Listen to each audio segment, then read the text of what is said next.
Good morning once again, everybody. This is your buddy Choppadong coming at you from the DFS Army. I am a contributor and a coach, and I'm here to guide you through what will be a hockey slate, a larger hockey slate, 9 games or so. I tend to do videos, gets out information faster. I've got about 15 minutes to get this done.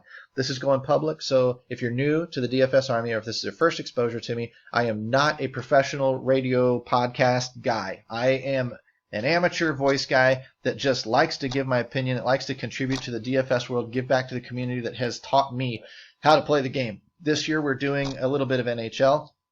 It's going very, very well. I will tell you this. My Twitter handle is Choppadong. If you follow me, you see me tweet stuff out all the time about our Army members winning, building lineups on their own. They don't just take lineups that are just given to them. They put in a little bit of research. They converse with us in the Slack channels for the VIPs of the DFS Army. I'll give you some more information on that in a minute. And they enjoy the feedback and the camaraderie and the coaching and the contributions of articles and other content and player picks and cheat sheets and stat tools and optimizers and all the stuff that we've built on the website dfsarmy.com for our members. And they're learning. And they're just no longer a slave to a lineup provider's hot streak. They actually come in and they take pride in their own work, and they're learning how to build their own lineups from the ground floor up. They follow the fundamentals that we lay out. The more experienced guys have learned, have read, and are now teaching the other guys how to get up and do it. And then as those guys get up and do it, they contribute too. And what we've got is a huge locker room of guys that are just conversing all the time.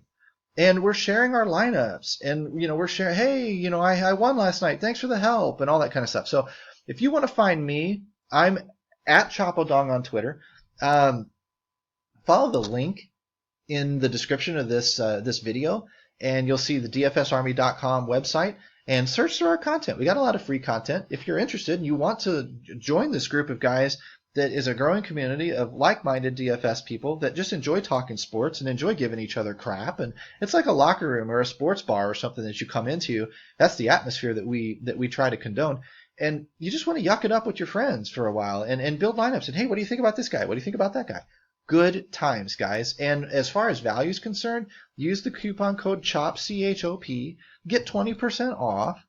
And you have nothing to worry about. It's the best value on the internet. And I've tweeted many people that have said so, that have no exposure to us whatsoever, have come in and within 2 or 3 weeks said, dude, I ain't going nowhere anymore. This is the best spot with what you bring to the table with community and what you bring to the table otherwise. So anyway, let's dive into the slate. I'm going to try and skip through some games and really hit the high points. I'm going to throw some numbers at you. The numbers that I tend to focus on are the Vegas numbers, the favorite money line, the over-under total. I may throw you some goalie numbers. I may throw you some games over the last 5, some head-to-head matchups. I may throw you some other stats. Shots on goal for, shots on goal against, 4-week fantasy points scored for and against, 1-week fantasy points scored for and against. What I'm looking for is, if I want a highly active team, I want a team that shoots a lot of pucks at the net. And I want the opponent to be giving up a lot of shots. Somebody that doesn't care about defense. Somebody that plays defense like James Harden does in the NBA. Those are the types of teams that I'm trying to target. You give me a highly active team that fires pucks, and you give me a team that doesn't care if pucks get to the net, and I want to stack up that offense of that team. Same with 4-week fantasy points. 4 weeks is a long enough stretch where you smooth out a little bit of the day-to-day variance, but you can still tell who's playing well over the last month. What they did back in October means nothing to me anymore. I may look at it a little bit for reference, but I'm more focused on something in the last, say, 10 to 15 games, and that's that window of time. If I look back, say, 1 week, I can determine if a team is hot or a team is cold by, are they performing better than their 4-week numbers or worse than their 4-week numbers? Are they on the uptick or are they on the downslide? Which one am I trying to do? So I try to put all that stuff into perspective. I'm going to talk fast. I don't have a lot of time. I'm going to try and cruise through this slate and get you targeting the right types of players, the right types of teams. Where you're going to go with your players is completely up to you. I'm going to tell you, largely ignore this game. There's nothing exciting coming out of it whatsoever, other than the fact that the Vegas line opened at -110 for Ottawa and is now shifted to New Jersey for -115. Does that mean they're going to score 6 goals? No. Does it mean they might win? Sure. But again, it's largely a 50-50 game, so I'm off of it. Pittsburgh, Carolina. Lately, I will just tell you this, Pittsburgh has just not been themselves the past, say, 3 games, 4 games. They've lost 2 in a row. Carolina has not been themselves at all. Carolina's been really, really bad, actually. Normally, we would be targeting Pittsburgh and we'd be salivating and licking our lips to get into this game, this kind of a defense that's this crappy. But they're not going that well themselves. On a 4-game slate, I'd be forced to take Penguins. In fact, you can really never go wrong taking Penguins. But when Pittsburgh is not the top 1, 2, 3 producing offense in the league, and over the last 4 weeks, Pittsburgh is number 11, you're kind of overpaying because they're priced like they're a top 3 team, but they're producing like a top 11 team. See what I mean? You're kind of overpaying for the production. Now, people are going to laugh at me and say, oh my God, Pittsburgh's always a good play. And you're right. They are.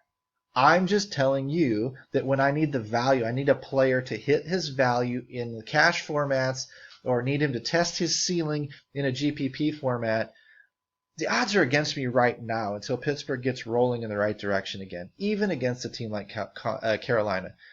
They may prove me wrong, go out and score 8 goals tonight. They can do it.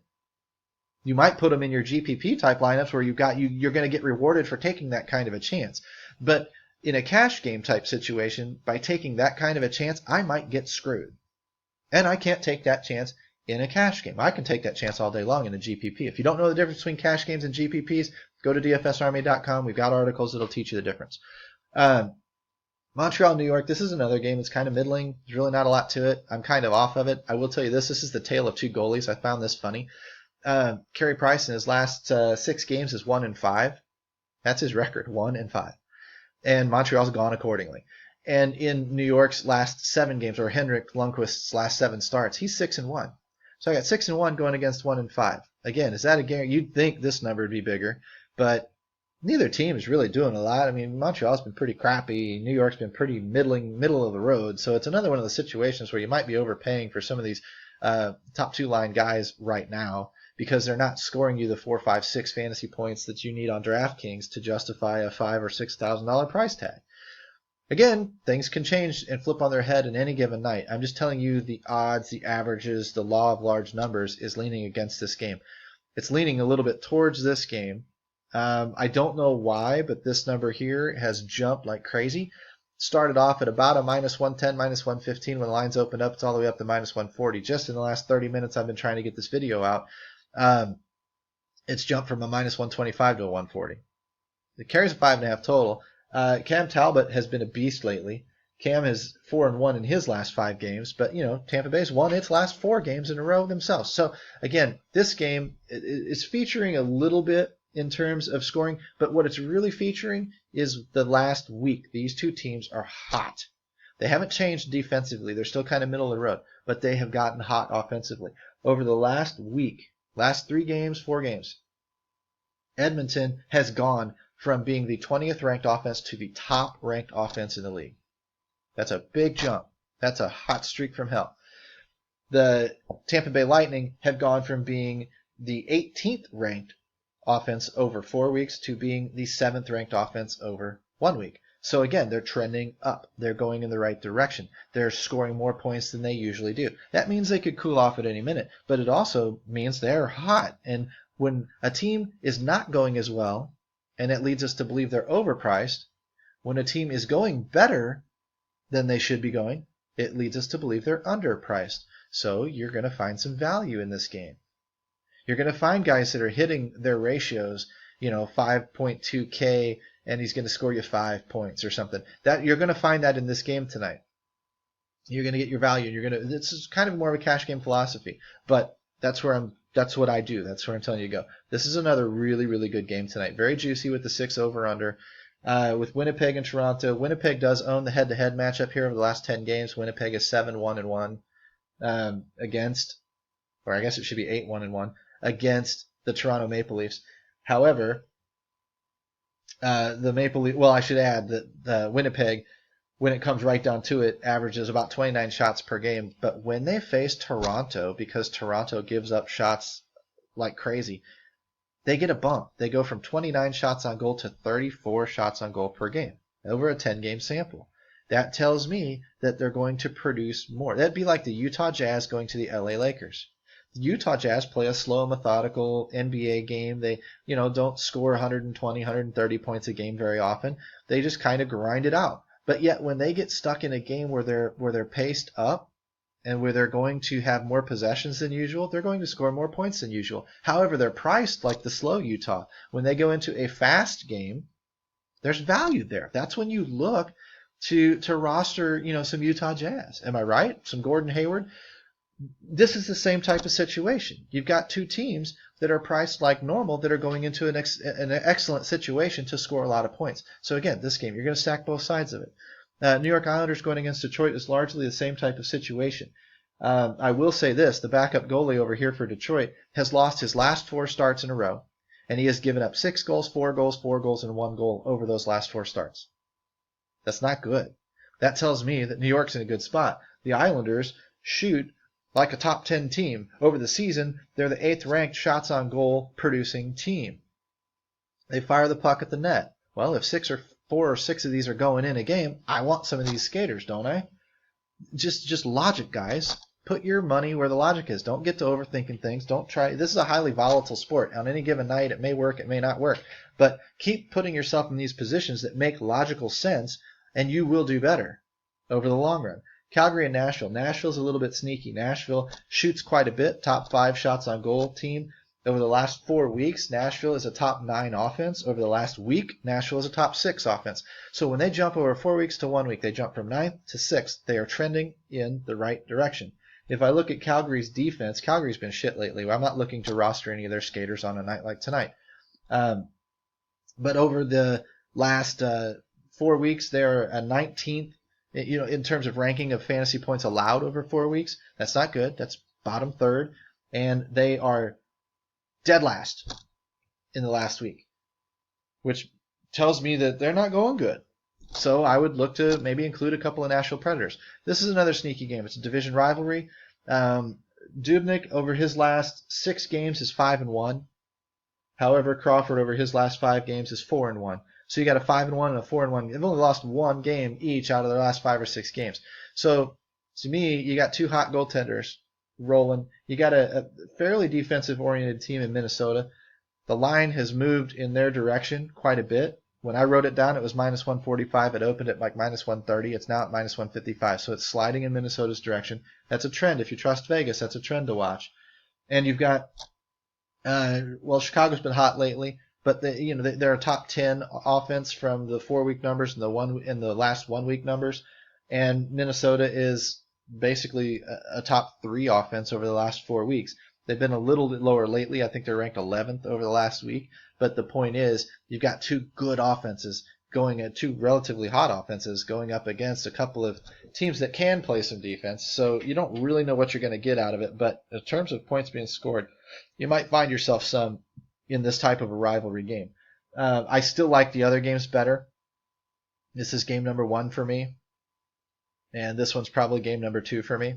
So if I was going to pick 4 offenses, 1, 2, 3, 4, and just I can get all my players out of those 4 games if I want to, and just ignore everything else. But I like to spread myself out a little bit, so I'm considering some Islanders. I'm considering some Penguins, of course. I'm kind of considering some Blackhawks or some Wild or some Nashville Predators. We'll see how it all shakes out as it goes. Last game tonight, Avalanche, usually we target. It's a huge favorite for Peter Budaj. He's got to get off the schneid. In Budaj's last 6 games, he's 1-5. That doesn't justify this. But Vegas seems to think that they're going to just beat up all over Colorado. I don't know. Over the last... the last 10 games they've met head-to-head, LA's won 7 out of their 10, so they got a 7-3 record. So that does bode well for LA, but LA hasn't been rolling that well lately. In terms of the fantasy points over 4 weeks, they're ranked 22nd. Over 1 week, they're ranked 24th. So they're kind of bottom quartile in terms of fantasy points scored, which is odd because Jeff Carter's been great and Tanner Pearson's been great, and some of these guys have been contributing. So you might want to look into the game logs a little bit, but I would render these guys a little bit more of a GPP team than a cash-safe team just based on the way they've been rolling lately, even though it is Colorado. So anyway, you've got a few offenses to target, 1, 2, 3, 4. You've got a few other smatterings to kind of sprinkle into your lineups here and there. That ought to get you directed in the right way. I wouldn't roster Budaj even with this 185. I'd be looking a little bit more towards somebody who's going a little bit better, like, I don't know, Cam Talbot, Dubnyk. Dubnyk probably be my favorite goalie. So anyway, that's just a rundown of today's slate. VIP program, dfsarmy.com will get you more information. Take care, guys.